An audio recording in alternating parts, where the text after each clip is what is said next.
UP में चुनावी बिसात तैयार है। रविवार से इलाहाबाद में बीजेपी की राष्ट्रीय कार्यकारिणी की बैठक शुरू हो रही है, जिसमें पार्टी यूपी चुनाव का ब्लूप्रिंट तैयार करने वाली है। प्रधानमंत्री मोदी समेत बीजेपी के सभी बड़े नेता इस महामंथन में हिस्सा लेने वाले हैं। वहीं दूसरी ओर अयोध्या नगरी में संत समागम शुरू हो चुका है और इस समागम में संतों के साथ साथ वीएचपी संघ और बीजेपी के बड़े नेता हिस्सा ले रहे हैं। जाहिर है कि यहाँ भक्ति के साथ साथ सियासी तड़का भी रहेगा और यूपी चुनावों की सियासी बिसात पर ही आज राज्यसभा के लिए वोटिंग हो रही है।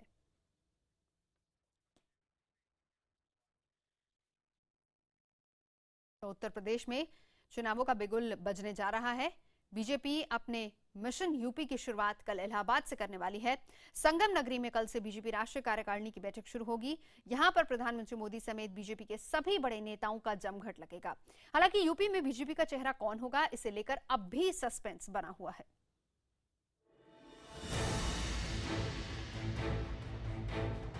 संगम नगरी इलाहाबाद से बीजेपी यूपी में चुनावी बिगुल फूंकने जा रही है। नजर देश के सबसे बड़े सूबे पर है, लिहाजा प्रधानमंत्री नरेंद्र मोदी, बीजेपी के राष्ट्रीय अध्यक्ष अमित शाह, गृह मंत्री राजनाथ सिंह समेत पार्टी के तमाम बड़े नेता इस बात पर मंथन करेंगे कि आने वाले दिनों में पार्टी की दशा और दिशा क्या हो। चर्चा की शुरुआत 12 जून को शाम 5 बजे अमित शाह के भाषण से होगी। 13 जून को पार्टी अपने राजनीतिक और आर्थिक प्रस्ताव पारित करेगी। आर्थिक प्रस्ताव को अंतिम रूप देने का जिम्मा महासचिव राम माधव को सौंपा गया है। 12 जून को पीएम पार्टी पदाधिकारियों की बैठक को संबोधित करेंगे। कार्यकारिणी का समापन भी पीएम मोदी के संबोधन से ही होगा। कार्यकारिणी की बैठक के बाद पीएम पार्टी की रैली को भी संबोधित करेंगे। उत्तर प्रदेश में भी चुनाव होने जा रहे हैं और एक उत्तर प्रदेश में वातावरण भी बना हुआ है और खासतौर से हमारे बूथ स्तर तक की तैयारी भी उत्तर प्रदेश में पूरी है। तो उत्तर प्रदेश में अगर इस प्रकार की कार्यकारिणी हो रही है तो उससे हमारे कार्यकर्ताओं में और भी जान आएगा। सूत्रों की माने तो बिहार में हार और असम की जीत से सबक लेते हुए पार्टी ने इस बार यूपी में एक बड़े चेहरे को आगे करने का फैसला भी किया है। पार्टी ने तय किया है कि एक कद्दावर नेता चुना जाए। कद में नेता मायावती या मुलायम से किसी भी तरह कम न हो। कार्यकारिणी में चर्चा भले ही न हो, लेकिन आला नेता इस पर विचार कर सकते हैं। अक्टूबर-नवंबर तक यूपी सीएम उम्मीदवार का ऐलान संभव है। मीडिया के एक हल्के में चर्चा है कि ये उम्मीदवार गृह मंत्री राजनाथ सिंह हो सकते हैं। हालांकि राजनाथ ने अपनी ओर से अटकलों को खारिज किया है। आपके नेतृत्व में चुनाव लड़ा जा रहा है, आपके नेतृत्व में? नहीं, ऐसा नहीं है। हम भी सहयोग करेंगे क्योंकि नेताओं की यहाँ कमी नहीं है उत्तर प्रदेश में। बीजेपी की योजना है कि इस बार किसी तरह अपने पारंपरिक वोटों के साथ दूसरे दलों के वोट बैंक में भी सेंध लगाई जाए। यूपी में 30% दलित वोट जो मायावती के साथ जुड़ा है। मायावती के वोट बैंक पर बीजेपी की नजर। इसी के तहत अमित शाह ने वाराणसी में दलित के घर भोजन किया। केशव प्रसाद मौर्य को प्रदेश अध्यक्ष बनाना इसी रणनीति का हिस्सा है। यूपी में 24% अगड़ी जाति के वोटर हैं। अगड़े वोटरों को बीजेपी अपना वोट बैंक मानती है। इसी वजह से मुख्तार अब्बास नकवी की जगह शिव प्रताप शुक्ला को तरजीह दी गई। 94 जिला और नगर अध्यक्षों में से 44 पिछड़ी और अति पिछड़ी जातियों से हैं। 29 ब्राह्मण, 10 ठाकुर, 9 वैश्य और 4 दलित समाज से अध्यक्ष बनाए गए हैं। वहीं लगे हाथ मथुरा और दादरी कांड ने बीजेपी को एक और मौका दे दिया है समाजवादी पार्टी सरकार को घेरने का, जिसे वो किसी कीमत पर गंवाना नहीं चाहती। यूपी चुनाव के दौरान अमित शाह बीजेपी के यूपी प्रभारी थे और पार्टी को भारी सफलता मिली थी जब पार्टी ने 80 में से 73 सीटें जीत ली थी। बीजेपी के लिए अमित शाह ने इस बार भी साल के अंत तक सभी जिलों का दौरा करने और बूथ लेवल पर सक्रिय सभी कार्यकर्ताओं से सीधा संवाद करने की योजना बनाई है। अमिताभ सिन्हा के साथ विक्रांत यादव, दिल्ली, IBN 7। हमारे तमाम संवाददाता हमारे साथ जुड़ चुके हैं। हमारे साथ इस वक्त मौजूद हैं इलाहाबाद से हमारे सहयोगी अमिताभ सिन्हा, लखनऊ से शलभ मणि त्रिपाठी, मुजफ्फरनगर से अरुण सिंह और दादरी से ब्रजेश तिवारी, जिनसे हम बातचीत करेंगे। सबसे पहले अमिताभ, मैं आप ही के पास आना चाहूंगी क्योंकि इलाहाबाद से कल बीजेपी यूपी चुनाव का बिगुल फूंक रही है। इलाहाबाद ही क्यों, क्या इसके पीछे की रणनीति है बीजेपी की? देखिए नवजोत, सीधा सा मैसेज देना, एक तो उत्तर प्रदेश के एक शहर से लिया गया है जो संगम की नगरी है, कुंभ की नगरी है, और यहाँ से संदेश जाएगा तो पूरे उत्तर प्रदेश में जाएगा। जाहिर तौर पर अगर प्रधानमंत्री और तमाम जो बड़े मंत्री हैं उनकी सुरक्षा को लेकर राजधानी लखनऊ में होता तो बेहतर होता, लेकिन इलाहाबाद लखनऊ से छोटे इलाहाबाद को चुना गया है, लेकिन ये पूरा संदेश देने का काम कर रहा है पूरे उत्तर प्रदेश को, चाहे वो पूर्वांचल का इलाका हो, चाहे ब्रज का इलाका हो, चाहे सटे मैनपुरी सफाई का इलाका हो, तमाम इलाकों को संदेश देना है कि उत्तर प्रदेश पर बीजेपी की कितनी पैनी नजर है। शायद इसलिए इलाहाबाद संगम की नगरी चुना गया और 2 दिन तक तमाम आला नेता यहाँ मंथन करेंगे और 13 जून को प्रधानमंत्री रैली को संबोधित करेंगे, तो जाहिर तौर पर चुनावों का शंखनाद शुरू हो जाएगा। बिल्कुल, हमारे साथ शलभमणि त्रिपाठी भी मौजूद है। बहुत अहम है शलभ, आपसे हम जानना चाहेंगे ग्राउंड रियलिटी क्या है, रणनीति क्या है बीजेपी की, खास तौर पर अगर हम बात करें जिस तरीके से अगर हम विधान परिषद की बात करें उसके नतीजे आए हैं, उसमें 2 कैंडिडेट अगर बीजेपी ने खड़े किए, एक को हार मिली एक को जीत, लेकिन बाकी पार्टियों ने के कैंडिडेट्स ने जीत हासिल की है। ये क्या संदेश देता है और क्या ये खतरे की घंटी है, माने इसको? देखिए, विधान परिषद और राज्यसभा के जो चुनाव है उनको बीजेपी सेमीफाइनल के तौर पर देख रही थी। आसाम चुनाव में जिस तरह जीत मिली उसको लेकर बहुत एग्रेसिव हो गई बीजेपी। उत्तर प्रदेश में एमएलसी का 1 कैंडिडेट और राज्यसभा का 1 कैंडिडेट बीजेपी का आराम से चुनाव जीत सकता था, लेकिन बीजेपी ने एमएलसी में 2 कैंडिडेट खड़े किए और राज्यसभा में भी दूसरे कैंडिडेट के तौर पर प्रीति महापात्रा का समर्थन कर दिया। जाहिर तौर पर बीजेपी ने बहुत एग्रेसिवली ये चुनाव लड़ा है, लेकिन विधान परिषद के चुनाव में बीजेपी को झटका लगा और जिस तरह की उम्मीद थी बीजेपी को कि उनके दोनों कैंडिडेट चुनाव जीत जाएंगे, उनके दूसरे कैंडिडेट को चुनाव हारना पड़ा। हालांकि ये जरूर है कि 9 से 10 दूसरी पार्टियों के विधायक थे जिन्होंने बीजेपी के समर्थन में वोट कर दिया है। आज हम लोग विधानसभा में हैं जहां राज्यसभा को लेकर वोटिंग चल रही है। पहले कैंडिडेट अधिकृत जो उम्मीदवार हैं वो शिव प्रताप शुक्ला हैं, जिनके बारे में यह है कि वो आराम से चुनाव जीत जाएंगे, लेकिन प्रीति महापात्रा जिनको बीजेपी ने समर्थन दिया है वो ये चुनाव जीत पाती है नहीं जीत पाती है, इसको लेकर सवाल इसलिए खड़ा हो गया है क्योंकि कल बीजेपी को झटका लगा है। ऐसे में निश्चित तौर पर यह सेमीफाइनल था जिसको बीजेपी ने बहुत एग्रेसिवली लिया था, बहुत आक्रामक तरीके से बीजेपी इस चुनाव में उतरी थी। उसमें यह कह सकते हैं कि बहुत अच्छा संदेश बीजेपी के लिए नहीं गया है। नवजोत, बिल्कुल, आप रहिए हमारे साथ। अमिताभ सिन्हा और शलभमणि त्रिपाठी जिनसे हम बात करें, अरुण सिंह भी हमारे साथ मौजूद हैं मुजफ्फरनगर से। अरुण, आपसे जानना चाहेंगे, पिछले अगर हम लोकसभा चुनावों की बात करें जो हाल ही में हुए थे, उसमें हमने देखा कि मुजफ्फरनगर दंगों के बाद जिस तरीके से ध्रुवीकरण की सियासत हुई, काफी फायदा बीजेपी को रहा इसमें। तो क्या माना चाहिए, प्रयोगशाला इस बार क्या रंग लाएगी, क्या वाकई फायदा होगा, कौन सी पार्टी इसमें ज्यादा आगे लग रही है?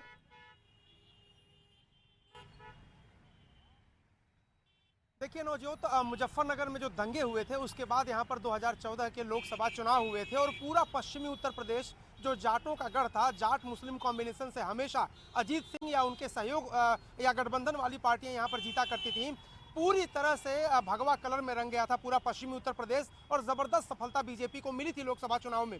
उपचुनाव हुआ है विधानसभा का, उसमें भी बीजेपी को सफलता मिली है। सियासी दलों का एक नई प्रयोगशाला के तौर पर पश्चिमी उत्तर प्रदेश में मुजफ्फरनगर उभरा है और पिछले कुछ सालों में अगर ट्रेंड देखें आप, चाहे वो मुरादाबाद के कांठ में कम्युनल टेंशन देखें, मुजफ्फरनगर के दंगे देखें या फिर कैराना में आज जो कुछ हो रहा है, पूरे पश्चिमी उत्तर प्रदेश में ध्रुवीकरण की कोशिश लगातार सियासी दल कर रहे थे और उसमें सफलता भी मिली। क्लियर कट डिवीजन यहाँ पर वोटों का दिखा लोकसभा चुनाव में और विधानसभा चुनाव में भी दिखा है। एक बार फिर विधानसभा चुनाव सामने है तो कोई भी सियासी दल अपनी अपनी राजनीति के हिसाब से यहाँ पर गोटियां चल रहा है। पश्चिमी उत्तर प्रदेश में कभी अजीत सिंह का बाहुल्य, उनके बिरादरी का बाहुल हुआ करता था, उनकी पार्टी का मजबूत प्रेजेंस हुआ करता था, लेकिन अब अजीत सिंह ज्यादातर नारों और अखबारों में सिमटे हैं, न्यूज में सिमटे हैं, जमीन पर उतनी ताकत उनकी बची नहीं है और इसलिए सबकी नजर ये है कि ये जो जाट लैंड है इस पे कौन अपना परचम लहराएगा। क्या बीजेपी जो लोकसभा की सफलता है उसको विधानसभा के चुनाव में दोहरा पाएगी या समाजवादी पार्टी जो कॉम्बिनेशन बनाने की कोशिश कर रही है वो उसको मात दे पाएगी। तो कुल मिलाकर के सियासत की नई प्रयोगशाला जो मुजफ्फरनगर और आसपास का इलाका है वहाँ प्रयोग बदस्तूर जारी है, अब भी जारी है। अब की बार यूपी में किसकी सरकार, यूपी में चुनावी बिगुल बज चुका है और हमारे तमाम संवाददाता हमें अलग अलग जगहों से खबर देने के लिए भी तैयार हैं। इलाहाबाद, अयोध्या और किस तरीके से दिल्ली में किस तरीके से तैयारियां चल रही, वो सब हम आपको दिखा रहे हैं। हमारे साथ अमिताभ सिन्हा, शलभमणि त्रिपाठी, अरुण सिंह और साथ ही साथ ब्रजेश तिवारी दादरी से मौजूद है। ब्रजेश, आपके पास आना चाहूंगी। अरुण सिंह से जो हम बात कर रहे थे, क्या माना जाए, क्या जो एक्सपेरिमेंट मुजफ्फरनगर में कामयाब रहा, क्या उसको दादरी से भी उतनी कामयाबी वहां पर भी देखी जा सकती, क्या वो एक्सपेरिमेंट वहां पर कामयाब रहेगा? बिल्कुल, देखिए दादरी का इलाका, पहले मैं बता दूं, ये पूरी तरह से बीजेपी का गढ़ है और यही वजह है कि विसाड़ा में जब पूरी घटना हुई थी उसके बाद सबसे अधिक बीजेपी के नेताओं का इस गांव में दौरा हुआ था। लेकिन इस बात को अब यहाँ समझने की ज़रूरत है कि महज 10 दिनों पहले यहाँ पर पंचायती चुनाव के नतीजे आए थे और उसमें बीजेपी पूरी तरह से साफ हो गई थी। बीजेपी को एक सीट भी हासिल नहीं हुई थी। लोगों का यहाँ पर साफ कहना है कि वो नहीं चाहते हैं कि राजनीतिकरण हो इस पूरे मामले को लेकर। हालांकि बीजेपी ज़रूर ये दावा करती रही है कि वो इस जो पूरा ये गौ हत्या की अगर जो बात कही जा रही है उसको लेकर लगातार राजनीति की बात कही जा रही थी, लगातार नेताओं का यहाँ पे आना जाना था। लेकिन ग्राउंड रिपोर्ट की बात करें तो लोगों ने साफ नकार दिया है। 10 दिन पहले की बात, महज 10 दिन पहले की बात है। दूसरी तरफ महज एक हफ्ते पहले इस गाँव में एक पंचायत भी हुई थी और उस पंचायत में शिवसेना के कुछ नेता भी शामिल हुए थे। दूसरी तरफ 15 दिनों बाद फिर से एक महारैली की जा रही है और उसमें भी उम्मीद है कि बीजेपी के कुछ बड़े नेता भी शामिल हो। कहीं न कहीं बीजेपी भले ही ये कोशिश कर रही है कि इस मुद्दे को पूरी तरह से भुनाया जाए, लेकिन लोगों ने पूरी तरह से नकारा है इस बार बीजेपी को। अमिताभ, एक छोटा सा रिएक्शन हम आपसे जानना चाहेंगे। उत्तर प्रदेश में मुख्य तौर पर सपा, बसपा और बीजेपी, कहा जा रहा है कि कड़ा मुकाबला तीनों के बीच है। कहां टिकती हैं पार्टियां, संक्षेप में आपसे जानना चाहूंगी। देखिए, एक चीज तो साफ है कि सपा नहीं तो बसपा एक लगातार पिछले 2 दशकों का ये ट्रेंड चला रहा है, 1 दशक का, कि या तो सपा आती है नहीं तो बसपा आती है। लेकिन बीजेपी उसी ताकत को इस बार झकझोरना चाहती है। इसके लिए पूरी ताकत उत्तर प्रदेश में झोंकना चाहती है, क्योंकि पूरी सरकार जानती है, प्रधानमंत्री नरेंद्र मोदी जानते हैं कि यूपी में अगर जीतते हैं तो आगे 2019 के लिए रास्ता ज्यादा आसान हो जाएगा। अगर यूपी हारते हैं तो उल्टी गिनती शुरू होने के भी आसार है। तो विपक्षी ताकतों को एकजुट होने का मौका भी मिल जाएगा उत्तर प्रदेश में अगर करारी हार होती है तो। तभी पार्टी 1 साल पहले से पूरी मेहनत करना चाह रही है। पार्टी यहां चेहरा देने की तैयारी में है। पार्टी यहां जातिगत समीकरण में भेद लगाने की तैयारी कर रही है। दलित के घर अगर पार्टी अध्यक्ष अमित शाह अगर भोजन करने जाते हैं बनारस में तो यह भी एक संदेश देने वाली बात होती है। कुशवाहा समाज के केशव मौर्य को यहां पर प्रदेश अध्यक्ष बनाया गया है। तो जाहिर तौर पर एक कोशिश जातीय समीकरण के साथ साथ विकास का मॉडल देने की बात हो रही है, प्रधानमंत्री के सुशासन की बात हो रही है और साथ ही बीजेपी ये नारा दे रही है, न अपराध न भ्रष्टाचार, अब की बार भाजपा सरकार, और यही नारा लेकर बीजेपी चलना चाह रही है। संगम नगरी में बीजेपी कार्यकारिणी की बैठक शुरू होने जा रही है तो अयोध्या में संत समागम शुरू हो गया है। राम जन्मभूमि न्यास के अध्यक्ष महंत नित्य गोपाल दास के 78वें जन्मदिन के मौके पर अयोध्या में देश भर के संत पहुंच चुके हैं। 18 जून तक चलने वाले समागम में संतों, महंतों के साथ साथ वीएचपी संघ और बीजेपी के बड़े नेता शामिल होने जा रहे हैं। साफ है कि संगम में भक्ति में सियासत का तड़का भी लगेगा।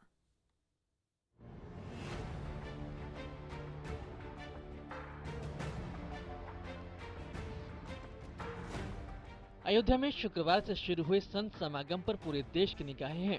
कहा तो ये जा रहा है कि समागम राम जन्मभूमि न्यास के अध्यक्ष नृत्य गोपाल दास के जन्मदिन के उपलक्ष्य में किया गया है। लेकिन जिस तरह से बीजेपी और आरएसएस के नेताओं को आने वाले दिनों में यहाँ जुटना है, ऐसे मानना गलत नहीं होगा कि निशाने पर आने वाले उत्तर प्रदेश विधानसभा के चुनाव हैं। माना जा रहा है कि इस महामंथन से 2017 में होने वाले यूपी विधानसभा चुनाव ही नहीं बल्कि राम मंदिर निर्माण से जुड़ी रणनीति के नए सूत्र निकल सकते हैं। संत समागम और राजनीति के इस समागम में कौन कौन शिरकत कर सकता है, उनके नामों की सूची बहुत लंबी है।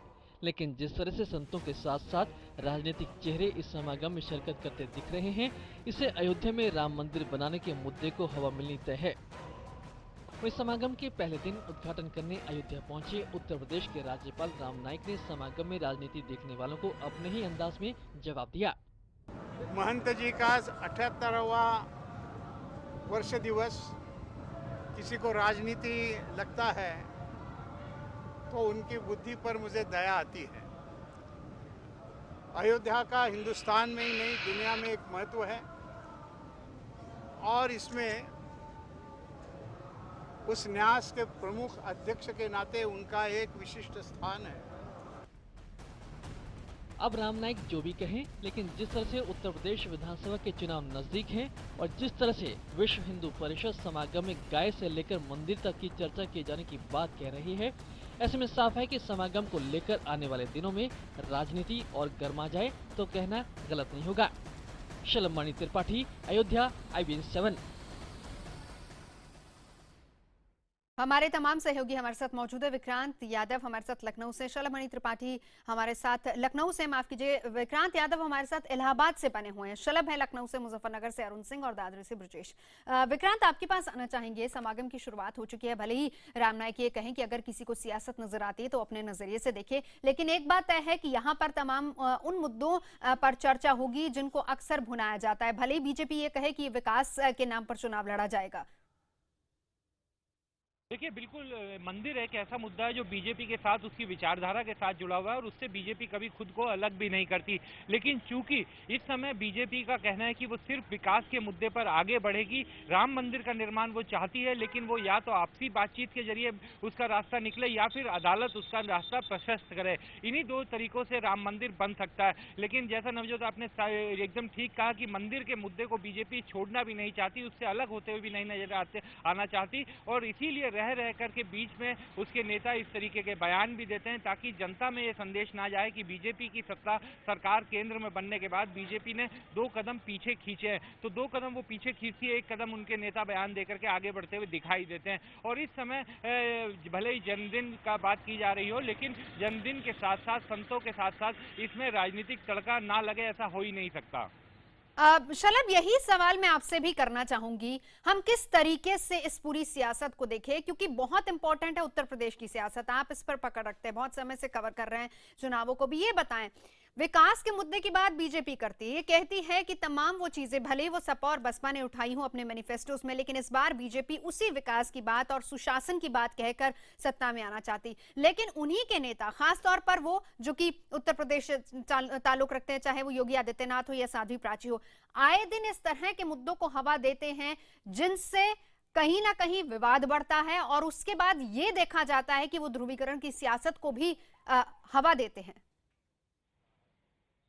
देखिए नवजोत, कौन सी ऐसी पार्टी है जो ये नहीं कहती कि वो विकास के मुद्दे पर लड़ती है, लेकिन सवाल ये भी कि कौन सी ऐसी पार्टी है जो सिर्फ विकास के मुद्दे पर लड़ती है। जाति धर्म देखा जाता है, ये देखा जाता है कि कौन सा कैंडिडेट कहाँ से कौन सी जाति का अपना वोट बटोर सकता है, और उसी तरीके से चुनावी मुद्दे भी होते हैं तमाम। अगर आप देखिए तो लोकसभा चुनाव के पहले किस तरीके से पोलराइजेशन हुआ था, और अब जब विधानसभा चुनाव आने जा रहे हैं तो महंत नृत्य गोपाल दास का जन्मदिन जरूर है, लेकिन इस जन्मदिन के बहाने राम जन्मभूमि को लेकर दबाव बनाना, RSS के लोग, VHP के लोग इकट्ठा होंगे और इन कार्यक्रमों से बीजेपी के लोगों का जुड़ना। आज धर्मेंद्र प्रधान जो कि केंद्रीय मंत्री हैं वो पहुंचे हुए हैं, कल राम नाईक पहुंचे हुए थे, और भी तमाम पार्टी के बड़े नेता यहां पर पहुंच रहे हैं। और पिछले दिनों राष्ट्रीय अध्यक्ष अमित शाह यहां पर थे और उन्होंने साफ तौर पर कहा कि राम जन्मभूमि हमारे लिए एक बड़ा मुद्दा है, कोई ये ना समझे कि ये हमारे लिए मुद्दा नहीं है। तो बहुत साफ है कि 2017 के चुनाव में विकास का मुद्दा जरूर दिया जाएगा, विकास का नाम जरूर दिया जाएगा, लेकिन चुनाव विकास के नाम पर नहीं बल्कि राम जन्मभूमि के नाम पर, जाति धर्म के नाम पर होगा। ये बात बहुत साफ है, ये बात बहुत स्पष्ट है, और यही वजह है कि जन्मदिन तो सिर्फ एक बहाना है।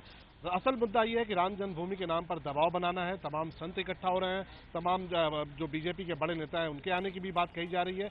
तो बहुत साफ है कि ये सब चुनाव के नजरिए से हो रहा है, क्योंकि चुनाव बहुत करीब आ चुके हैं। बिल्कुल, आप रहिए हमारे साथ।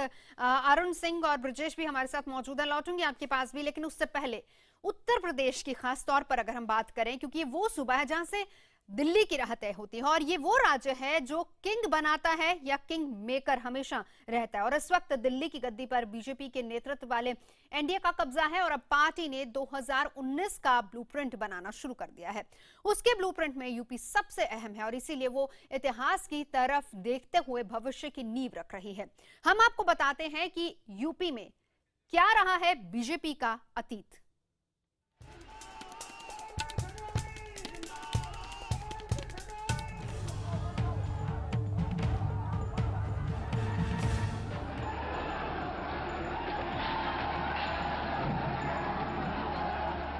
जिस भारतीय जनता पार्टी की नींव 6 अप्रैल 1980 को दिल्ली के कोटला मैदान में रखी गई, एक दशक बीतते बीतते उस पार्टी ने उत्तर भारत में अपनी जड़ें इस कदर गहरी कर ली कि कई राज्यों में वो बड़ी राजनीतिक ताकत बन गई, खासकर देश के सबसे बड़े सूबे उत्तर प्रदेश में। 1989 में कांग्रेस से बगावत कर चुके विश्वनाथ प्रताप सिंह ने बोफोर्स घोटाले को मुद्दा बनाकर हिंदुस्तान के जनमानस को आंदोलित कर दिया, लेकिन किसी ठोस संगठन की कमी ने वीपी सिंह को राजनीति का अभिनव प्रयोग करने को मजबूर किया।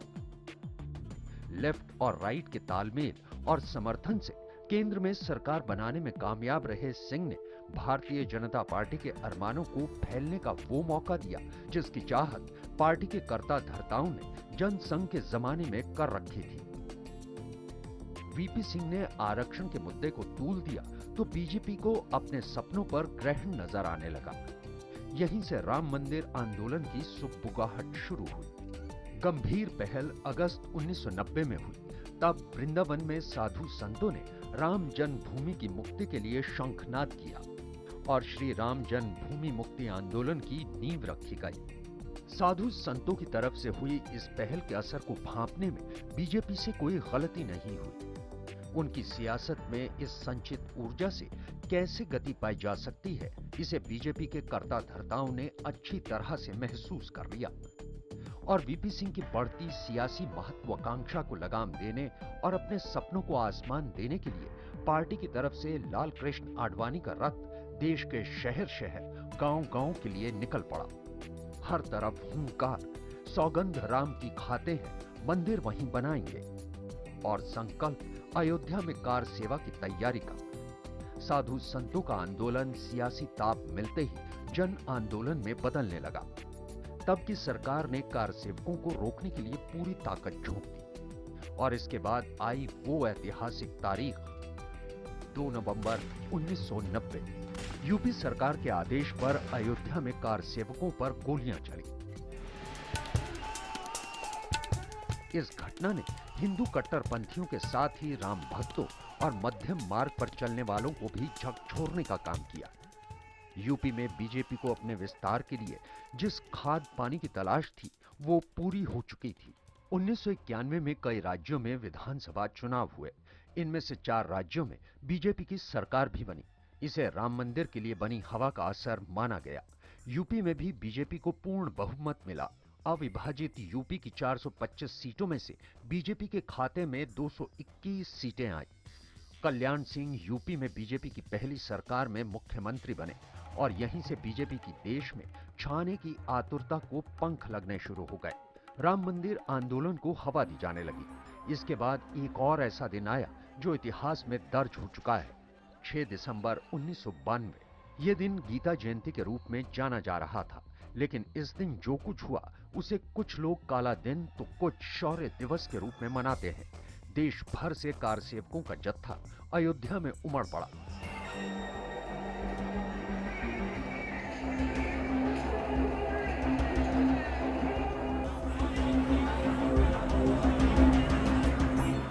ईंट से लेकर राम मंदिर निर्माण के तमाम साधनों के साथ और फिर जो कुछ हुआ उससे दुनिया हक्की बक्की रह गई। कार सेवकों ने विवादास्पद बाबरी मस्जिद के ढांचे को गिरा दिया। सियासी गलियारों में हंगामा मच गया। केंद्र से लेकर राज्य सरकार तक हिल गई। कहीं खुशियां थी तो कहीं सन्नाटा। जनता के मिजाज को भांपने और अपने पक्ष में लहर पैदा करने के लिए मुख्यमंत्री कल्याण सिंह ने बाबरी विध्वंस की पूरी जिम्मेदारी अपने सर पर ले ली और इस्तीफे का ऐलान कर दिया। अधिकारियों का, कर्मचारियों का किसी रूप में कहीं कोई दोष नहीं, कोई कसूर नहीं, कोई कमी नहीं। सारी जिम्मेदारी मैं अपने ऊपर लेता हूं, स्वीकार करता हूं। कल्याण सिंह ने इस्तीफा दे दिया, लेकिन इस कांड के बाद देश में जहां जहां बीजेपी की सरकारें थी सब गिरा दी गई। यूपी में राष्ट्रपति शासन लग गया, लेकिन इस घटना के बाद बीजेपी ने अपनी ताकत को यूपी में खुद को मजबूर करने के मौके के रूप में तो देखा ही, साथ ही देश भर में पार्टी के विस्तार के अवसर के रूप में भी देखा। लेकिन इस चक्कर में बीजेपी एक कहावत भूल गई, हर किसी को मुकम्मल जहां नहीं मिलता, कभी जमीन तो कभी आसमान नहीं मिलता। Bureau report, IBN 7। अब की बार यूपी में किसकी सरकार? तमाम संवाददाता हमारे साथ मौजूद हैं। अरुण सिंह, आपके पास आना चाहूंगी। आज खैरा की जो खबर हम लगातार बता रहे हैं, किस तरीके से वहां पर लूटपाट की वजह से लोग पलायन करने को मजबूर हैं, ग्राउंड रियलिटी क्या है? क्या सोचते हैं लोग तमाम पार्टियों को लेकर?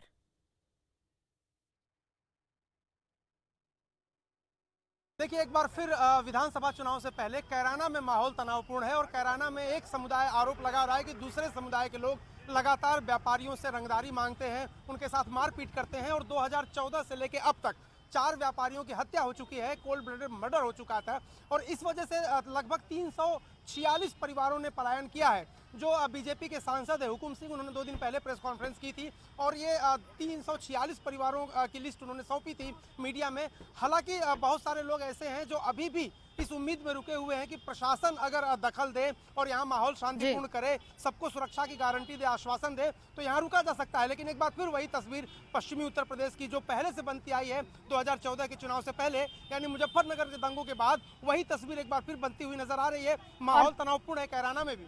बिल्कुल। और दादरी की क्या तस्वीर दिख रही है ब्रजेश? आप वहां पर है, लोगों से आपने बात की, क्या दिख रहा है वहां पर अब? देखिए, लोगों का साफ कहना है कि उनको सियासत से कोई मतलब नहीं है और यही सबसे बड़ी वजह है कि पिछले 10 दिनों पहले जो पंचायती चुनाव के नतीजे आए थे उसमें बीजेपी को यहाँ पर कोई भी सीट हासिल नहीं हुई थी। लोग सीधे तौर पे यहाँ भी यही बात कह रहे हैं कि उनको सुरक्षा की गारंटी आखिरकार उनके लिए क्या कुछ है, क्योंकि जिस तरह से दादरी के बिसाड़ा में जो भी घटना हुई, उस घटना के बाद एक वर्ग इस गाँव का ऐसा है जो कि गाँव छोड़कर जा चुका है। उस परिवार का यहाँ पर अब कोई नहीं रहता। इस इलाके से काफी दूर वो जाकर अब बस चुके हैं और यही हाल पूरे इलाके का है, क्योंकि दादरी के कई ऐसे कस्बे हैं जहां पर इस तरह की घटनाएं हो चुकी हैं। आपसी सौहार्द को बिगाड़ने की कोशिशें कई बार की जा चुकी हैं। लिहाजा जनता ये इस बार तय कर रही है कि उनको इस बार विकास की अगर बात की जाए तो विकास के नाम पर वो भले ही आगे बढ़ जाएंगे, लेकिन जो राजनीति आपसी भेदभाव को बढ़ाने वाली जो राजनीति है उसको इस बार लोगों ने यहाँ पर भी इनकार किया है। आप रहिए हमारे साथ। वासुदेव हमारे संवाददाता इस वक्त वाराणसी से जुड़ चुके हैं। वासुदेव, अगर हम वहां की बात करें तो पूर्वांचल का इलाका और ऐसा सेंटर है जहां से अगर बीजेपी जीतती है तो फायदा पूरे पूर्वांचल में बीजेपी को होगा। क्या रणनीति इस बार रहेगी वहां पर?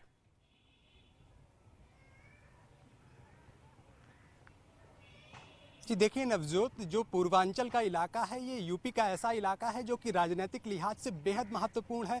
403 कुल विधानसभा सीट्स यूपी में है, जिसमें से 176 विधानसभा सीट्स जो हैं यूपी के इस पूर्वांचल में आती हैं। अगर हम 2012 की बात करें तो 2012 में जो कि समाजवादी पार्टी जो सत्ता पे काबिज हुई थी उसने बीएसपी की बढ़त को यहाँ से हटा करके और अपनी बढ़त कायम की थी। उसके पहले 2012 के पहले 2007 का जो चुनाव था जिसमें बीएसपी जीती थी, उसमें बीएसपी ने यहाँ पर जो पूरे पूर्वांचल में अपनी बढ़त को कायम किया था। तो कहीं ना कहीं ये बात साफ है, पूरे जो भी पिछले इलेक्शंस हैं उनके अगर नतीजों पर हम गौर करें कि पूर्वांचल को जीतना लखनऊ तक पहुंचने के लिए बेहद अहम, बेहद जरूरी रहा है। 2014 को अगर आप देख लें तो 2014 में अगर आजमगढ़ में को हम छोड़ दें तो बीजेपी ने क्लीन स्वीप किया था, तो इस क्लीन स्वीप का फायदा बीजेपी को पूरे यूपी में मिला था। चूंकि वाराणसी इस बार देखना होगा कि क्या, बिल्कुल इस बार भी देखना होगा कि किस तरीके से पूर्वांचल में रिजल्ट रहता है, ऊंट किस करवट बैठता है। फिलहाल चुनावों का बिगुल बज चुका है उत्तर प्रदेश में। तमाम संवाददाता हमारे साथ मौजूद थे जानकारी के लिए। बहुत बहुत शुक्रिया विक्रांत, शलभ, वासुदेव, अरुण सिंह और ब्रजेश आपका इस पूरी जानकारी के लिए।